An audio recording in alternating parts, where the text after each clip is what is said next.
Hello friends, this is Pallavi and a warm welcome to all of you on this YouTube channel.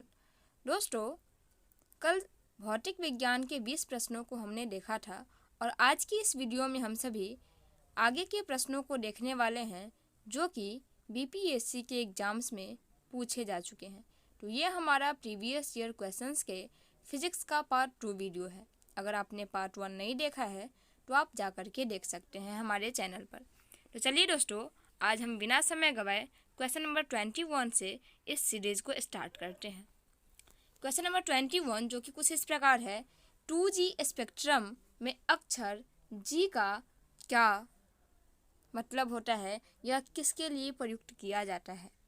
तो 2G spectrum में G का मतलब यहाँ generation से है। Option number C is correct answer. चलिए अब हम सभी नेक्स्ट क्वेश्चन की ओर आगे बढ़ते हैं जो कि कुछ इस प्रकार है, राडार का आविष्कारक कौन था।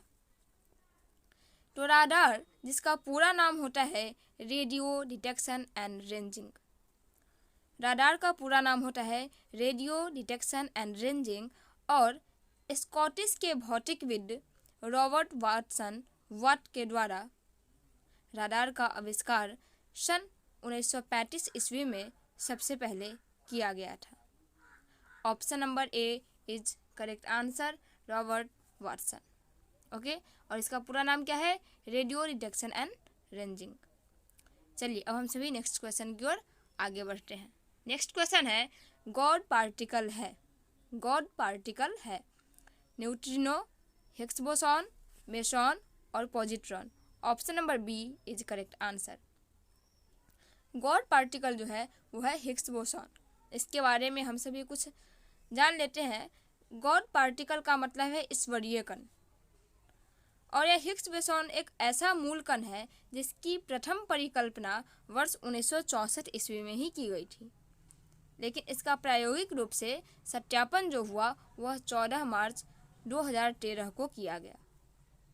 वैज्ञानिक समुदाय के बाहर और मीडिया द्वारा अक्सर इस कण को हम सभी ईश्वरीय कण और गॉड पार्टिकल के नाम से जानते हैं। ओके, चलिए अब हम सभी नेक्स्ट क्वेश्चन की ओर आगे बढ़ते हैं। ओके, नेक्स्ट क्वेश्चन है, सर सीवी रमन को भौतिकी का नोबेल प्राइज कब मिला था। तो सर सीवी रमन को भौतिकी का नोबेल प्राइज 1930 ईस्वी में मिला था और यह मोस्ट इंपॉर्टेंट क्वेश्चन है, कई सारे एग्जाम्स में भी पूछे जा चुके हैं। चलिए नेक्स्ट क्वेश्चन 25 नंबर क्वेश्चन की ओर आगे बढ़ते हैं। 25 नंबर क्वेश्चन जो किस प्रकार है, टेलीस्कोप की खोज किस वैज्ञानिक ने की थी। टेलीस्कोप की खोज किसने किया था। तो टेलीस्कोप का जो खोज है वो गैलीलियो के द्वारा किया गया था। ये भी मोस्ट इंपॉर्टेंट क्वेश्चन है और कई बार के एग्जाम्स में एसएससी में बीपीएससी में पूछे जा चुके हैं। नेक्स्ट क्वेश्चन, इस सदी की शुरुआत में हवाई जहाज का आविष्कार किसने किया था। ये तो बच्चों वाला सवाल है, Wright brothers. Option number A correct answer. Next question, 1 micron बराबर होता है, ये भी बहुत नॉमिनल क्वेश्चन है। 1 माइक्रोन जो होता है वह 10 के पावर -3 मिलीमीटर के बराबर होता है। 10 के पावर -3 मिलीमीटर के बराबर होता है। इसका मतलब है कि 1/10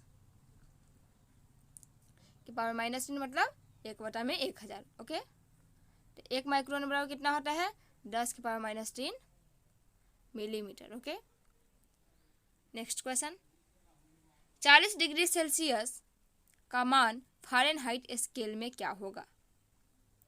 अब इसके लिए एक फॉर्मूला होता है, जो फॉर्मूला कुछ इस प्रकार है, F बराबर 9.5 C + 32। ओके, तो F बराबर क्या है, 9.5 C + 32।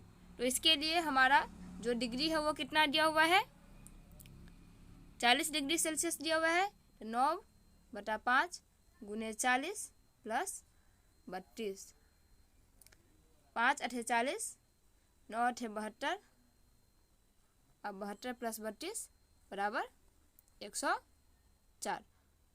आंसर कितना हो जाएगा, 104। Option number C, option number A is correct answer. Option number A. Okay, मुझे आशा है कि आपको बनाने आ गया होगा। इस तरीके के और भी क्वेश्चंस होंगे जिसको आप सॉल्व कर लीजिएगा। चलिए नेक्स्ट क्वेश्चन की ओर आगे बढ़ते हैं। नेक्स्ट क्वेश्चन जो कि कुछ इस प्रकार है, क्रोमेटोग्राफी की तकनीक का प्रयोग होता है। ये भी 6-7 क्लास में पढ़ना है कि क्रोमेटोग्राफी की तकनीक का प्रयोग, यह पृथक्करण चैप्टर में पढ़ना है 6 क्लास में ही, कि क्रोमेटोग्राफी एक तकनीक है जिसका प्रयोग किया जाता है हमें एक मिश्रण से पदार्थों को अलग अलग करने के लिए। एक मिश्रण से हम अन्य पदार्थों को अलग अलग करने के लिए क्रोमेटोग्राफी का उपयोग करते हैं। Option number D is correct answer. चलिए नेक्स्ट क्वेश्चन की ओर आगे बढ़ते हैं। लोलक की कलावधि किस पर निर्भर करता है? द्रव्यमान के ऊपर, लंबाई के ऊपर, समय के ऊपर या फिर तापक्रम के ऊपर? तो लोलक की जो कलावधि है वह किसके ऊपर? लंबाई के ऊपर निर्भर करती है। Option number B is correct answer. Next question, बल गुणनफल है। यह हम सभी जानते हैं कि बल को हम लोग किससे डिनोट करते हैं? एफ से डिनोट करते हैं। किससे डिनोट करते हैं? बल को हम लोग एफ से डिनोट करते हैं। और F is equal to M A इसका फॉर्मूला होता है। ये न्यूटन सेकेंड लॉ है। ये न्यूटन सेकेंड लॉ है। ठीक है, न्यूटन का सेकेंड लॉ है एफ बराबर एम ए। एफ का मतलब फोर्स, एम का मतलब मास और ए का मतलब एक्सेलरेशन से होता है। मास और एक्सेलरेशन के प्रोडक्ट को हम लोग फोर्स कहते हैं। ओके, देखते हैं कि ऑप्शन में इस तरीके से क्या मिल रहा है। चलिए, एफ बराबर M A, mass into acceleration. Option number B is correct answer. द्रव्यमान और त्वरण के गुणनफल को हम लोग बल कहते हैं। ओके, चलिए नेक्स्ट क्वेश्चन, निम्नलिखित में से कौन सी राशि सदिश नहीं है? तो हम इससे पहले भी पिछले वीडियो में सदिश और अदिश के बारे में थोड़ा सा पढ़े थे। क्वांटिटी जो होता है वो 2 प्रकार का होता है। कितने प्रकार का होता है दोस्तों? क्वांटिटी 2 प्रकार का होता है, एक स्केलर और दूसरा vector quantity. Okay, scalar quantity जो है उसमें क्या होता है? परिमाण तो होता है लेकिन दिशा नहीं होता है। जबकि स्केलर वेक्टर क्वांटिटी में क्या होता है? दिशा और परिमाण दोनों होता है। दिशा भी होता है और परिमाण भी होता है। तो कह रहे हैं ये क्वेश्चन कि सदिश कौन सी राशि निम्न में से सदिश नहीं है? तो विस्थापन क्या है? विस्थापन एक सदिश राशि है, वेग भी सदिश है और बल भी सदिश है। Option number D is correct answer. आयतन जो है वो क्या है? सदिश राशि नहीं है, ये एक स्केलर क्वांटिटी है, मतलब ये एक अदिश राशि है। क्या है? अदिश राशि है। नेक्स्ट क्वेश्चन की ओर आगे बढ़ते हैं। क्वेश्चन नंबर 34, पदार्थ के संवेग और वेग के अनुपात से कौन सी भौतिक राशि प्राप्त की जाती है? क्या क्वेश्चन कर रहा है? पदार्थ के संवेग और वेग के अनुपात से कौन सी राशि प्राप्त की जाती है? तो हम सभी जानते हैं कि पदार्थ का संवेग जो होता है उसका फॉर्मूला होता है mv। p बराबर mv, ये संवेग का फॉर्मूला है। ओके, अब कह रहा है क्या? संवेग, पदार्थ के संवेग मतलब mv। ओके, संवेग बराबर mv और वेग का अनुपात मतलब वेग का अनुपात बटा में m, और जब v से v कट आउट हो जाएगा तो क्या बचेगा? m। m मतलब mass. Option number C is correct answer. Okay, पदार्थ के संवेग और वेग के अनुपात से क्या प्राप्त होगा? तो मास प्राप्त होगा, मतलब द्रव्यमान प्राप्त होगा। Option number C is correct answer. चलिए नेक्स्ट क्वेश्चन की ओर चर्चा करते हैं। 1 किलोमीटर की दूरी का तात्पर्य है 100 मीटर। ये तो बहुत ही बच्चों वाला प्रश्न है कि 1 किलोमीटर बराबर कितना होता है? तो 1 किलोमीटर बराबर 100 मीटर होता है। ओके, चलिए नेक्स्ट क्वेश्चन की ओर। 1 पिकोग्राम बराबर क्या होता है? ये भी बहुत ही इजी क्वेश्चन है। 10⁻⁻12 ग्राम होता है।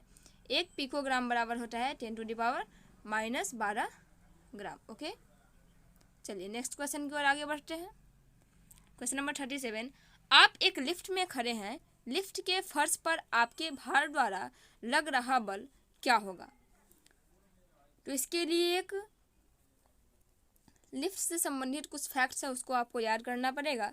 लेकिन अभी इसके आंसर को टिक आउट करने के लिए मैं बता दूं कि लिफ्ट के 9.8 मीटर प्रति सेकेंड स्क्वायर के त्वरण से नीचे आते समय लिफ्ट का जो भार है वह 0 होगा। Okay, option number B is correct answer. इसके ऊपर मैं एक डेडिकेटेड वीडियो बनाने का प्रयास करूंगी। चलिए नेक्स्ट क्वेश्चन की ओर आगे बढ़ते हैं। Question number 38। यदि एक पंख, एक रबर की गेंद और एक लकड़ी की गेंद निर्वात में एक समान ऊंचाई से स्वतंत्रतापूर्वक एक साथ गिर रहे हैं तो क्या होगा? पंखे सबसे पहले जमीन पर पहुंच जाएगा। नेक्स्ट, रबर की गेंद सबसे पहले जमीन पर पहुंच जाएगी या लकड़ी का गेंद सबसे पहले जमीन पर पहुंच जाएगा? तीनों या फिर तीनों एक साथ जमीन पर पहुंचेंगे। यह है हमारा क्या क्वेश्चन। ओके, चलिए अब हम सभी इसके आंसर को जानने का प्रयास करते हैं। तो हम सभी जानते हैं कि निर्वात जो होता है, क्वेश्चन में क्या कह रहा है? क्वेश्चन में कह रहा है कि यदि एक पंख, एक रबर की गेंद और एक लकड़ी की गेंद को निर्वात, यही मेन टॉपिक है हमारा। इसी से आंसर पता चलेगा कि यह निर्वात कर रहा है।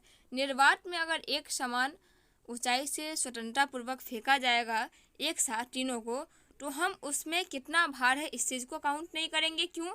क्योंकि निर्वात की जो स्थिति होता है, निर्वात की स्थिति में वायु प्रतिरोध शून्य हो जाने के कारण पंख हो, रबर हो, गेंद हो, लकड़ी हो, कुछ भी हो, वह एक समान ऊंचाई से अगर हम फेंके तो वह एक साथ ही जमीन पर पहुंचेंगे। ऑप्शन नंबर डी क्या हो जाएगा? इसका करेक्ट आंसर हो जाएगा। Okay, option number D is correct answer. Next question, वायु में ध्वनि तरंग होती है। तो हम सभी जानते हैं कि वायु में जो ध्वनि तरंग होती है वह एक अनुदैर्घ्य तरंग होती है। ओके, वायु में या गैस में ध्वनि तरंग अनुदैर्घ्य तरंग होती है। Option number B is correct answer. चलिए नेक्स्ट क्वेश्चन की ओर आगे बढ़ते हैं। रेत और नैफ्थलीन के मिश्रण को किसके द्वारा अलग किया जाता है या फिर पृथक किया जा सकता है? ऊर्ध्वपातन, आसवन, क्रोमेटोग्राफी, आंशिक आसवन या फिर उपयुक्त में से कोई नहीं। Option number A is correct answer. Sublimation English में इसको बोलते हैं और हिंदी में इसको ऊर्ध्वपातन बोलते हैं। रेत और नैफ्थलीन के मिश्रण को हम ऊर्ध्वपातन द्वारा अलग कर सकते हैं। Option number A is correct answer. दोस्तों आज की वीडियो में इतना ही। हम फिर मिलेंगे अगले वीडियो में इससे आगे के क्वेश्चंस के साथ। तब तक आप सभी अपना ध्यान रखें। Thanks for watching this video till and thank you so much.